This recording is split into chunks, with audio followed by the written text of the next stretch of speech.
I mean, if you do, that's like believing that you understand Los Angeles if you have the telephone directory. You know? I mean, this is the level of genetics today. What they say they understand life, and they have the telephone directory, and they're talking about Los Angeles because they can look up, you know, where the genes are, the coding for the proteins. You know, does this tell us anything about a broken heart or a Messiah or a Hitler? I don't think so. So what we are trying to do is return the focus of attention to individual experience. We have been slave too long to ideology transmitted hierarchically and based on a tremendously alienating instrumentality. That's what science depends on now, a tremendously alienating instrumentality.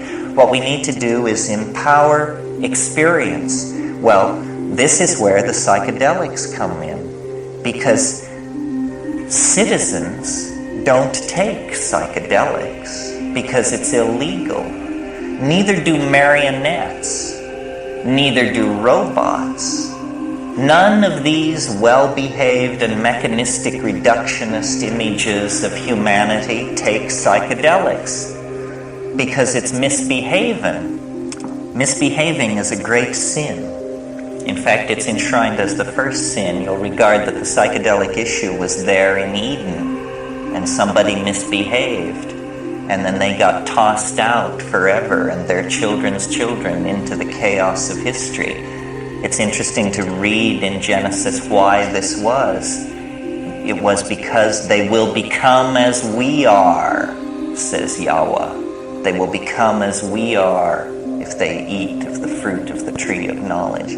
I suggest to you that this is precisely what we should seek to do, and that this we is the voice of hierarchy, the voice of paternalism, the voice of the male ego finally right up into the storm god, the volcano god who lies back there in the origins of monotheism. We empower our experience by insisting on our authenticity.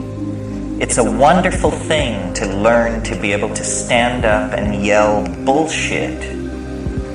I did it when I was about 18 years old, and it was the meme of the hour, and it blew their minds. It did blow their minds. It was uncivil. It was uncivil. It lacked polity. It was rude and crude and correct, because so much is being slung, and nobody is talking about the primacy of experience and the dignity of the individual. The dignity of the individual. We went a long way with this in America before we betrayed it. And it wasn't only betrayed by the clowns in Washington. It's also betrayed by anybody who clusters themselves around the feet of some self-proclaimed nabob. Because the fact of the matter is, nobody knows what's going on. Nobody knows. Nobody has the faintest idea. The best guesses are lies, you may be sure of it. And so to pretend that one human being will lead another out of the dark night of ignorance and into the shining light of truth is ludicrous, absolutely grotesque, a product of this empowering of the human image that has gone on through several thousand years of dominator culture. If you want a teacher, try a waterfall, or a mushroom, or a mountain wilderness, or a storm-pounded seashore. This is where the action is. It's not back in the hive. It's not in the anthill. It's not knocking your head against the floor in front of somebody who claims that because of their lineage and whose feet they washed and whose feet they washed, that you should give credence to them. Knowledge is provisional, and we are yet to approach even the first moment of civilized understanding. The way it is to be done is by trusting yourself, trusting your intuition. Reject authority. Authority is a lie and an abomination. Authority will lead you into ruin. It's not real. And it isn't, don't get the idea that it's this liberal rap about how everybody has a piece of the action. You know, the Jews know something, the Buddhists know something, the Huichol know something. Nonsense. Rubbish. Nobody knows anything. These are different kinds of shell games that have been worked out by priestly castes of people to keep things under control. Institutions seek to maximize control, control, control. That's what they're into. Did you think they were in the business of enlightening you? Saving your soul? Forget it. Control is what this is all about. And to the degree that we commit ourselves to ideology, we are poisoned. Any ideology, Marxism, Catholicism, objectivism, you name it, rubbish, all rubbish. What is real is experience. What is real is this moment. And so then what it becomes about is, what are the frontiers of experience? How much of that has been taken away from us by these dominators, by these priesthoods, by these cults, by these philosophical shell games? Well, a lot.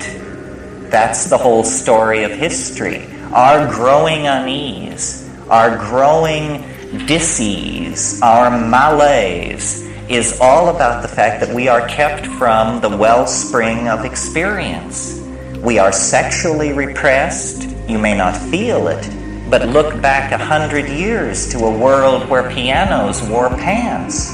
You know, we've made a little progress on the sexual thing. Maybe not. Maybe more or less than we think. But we are repressed in all of these areas.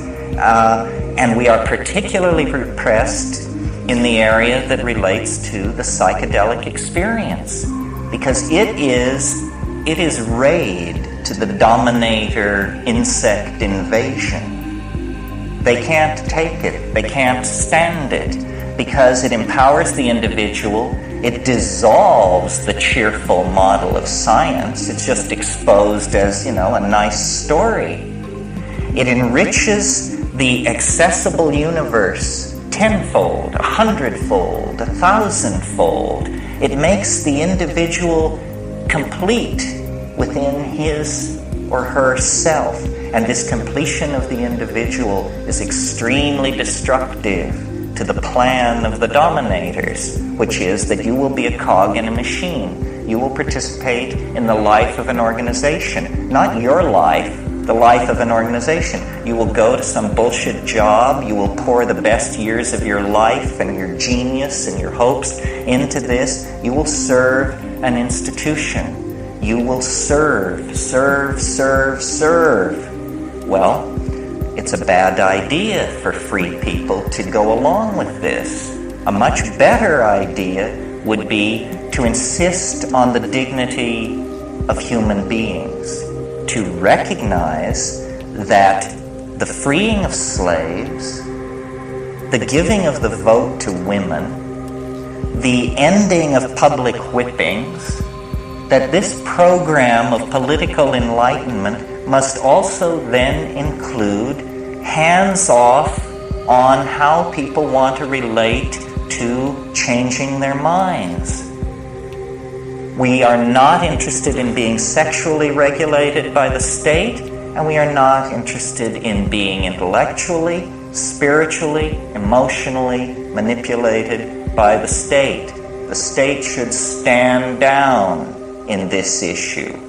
The state is acting as the enforcing arm of the dominator culture, specifically of fundamentalist screwballs, who, are horrified by all this, by the notion that people would claim the authenticity of their own minds, that people would stand in the light of nature and reject original sin and the guilt from Eden and, the sins of the fathers and all this rubbish which is handed down.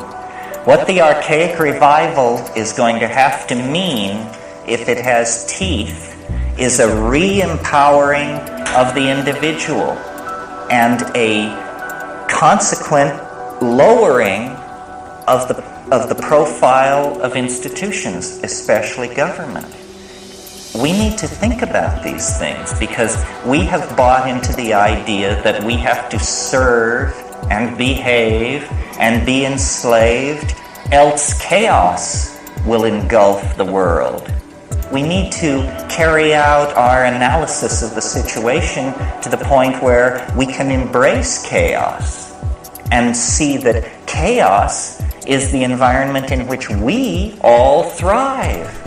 That's how I've done it for years. You think I could have gotten away with this in the Soviet Union?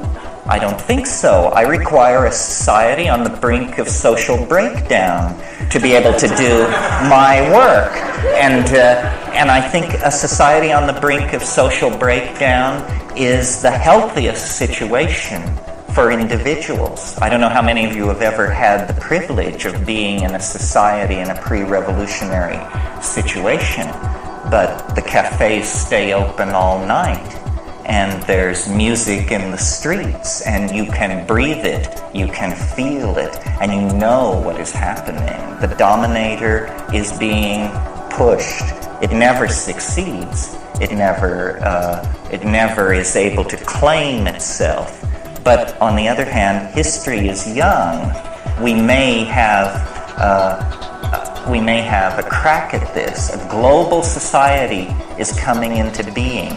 A global society made out of information that was not intended to be ours, but which is ours through the mistaken invention and distribution of small computers, the printing press, all of this stuff. Information is power, and information has been spilled by the clumsy handling of the cybernetic revolution by the dominator culture so that it is everywhere. Never has the situation been more fluid. Never have the opportunities for infiltration, insurrection, and hell-raising been more present at hand. But we have to seize the opportunity. If we continue as we have, then, we're doomed. And the judgment of some higher power on that will be, they didn't even struggle. They went to the boxcars with their suitcases and they didn't even struggle. This is too nightmarish to contemplate. We're talking about the fate of a whole planet. Why are people so polite? Why are they so patient? Why are they so forgiving of gangsterism and betrayal? It's very difficult to understand. I believe it's because the dominator culture is increasingly more and more sophisticated in its perfection of subliminal mechanisms of control. And I don't mean anything grandiose and paranoid. I just mean that through press releases and sound bites and the enforced idiocy of television, the drama of a dying world has been turned into a soap opera for most people. And they don't understand that it's their story and that they will eat it in the final act if somewhere between here and the final act they don't stand up on their hind legs and howl. And it's not done through organizing. It's not done through vanguard parties or cadres of intellectual elites. It's done through just walking away from all of that. Claiming your identity, claiming your vision, your being, your intuition, and then acting from that without regret, cleanly, without regret.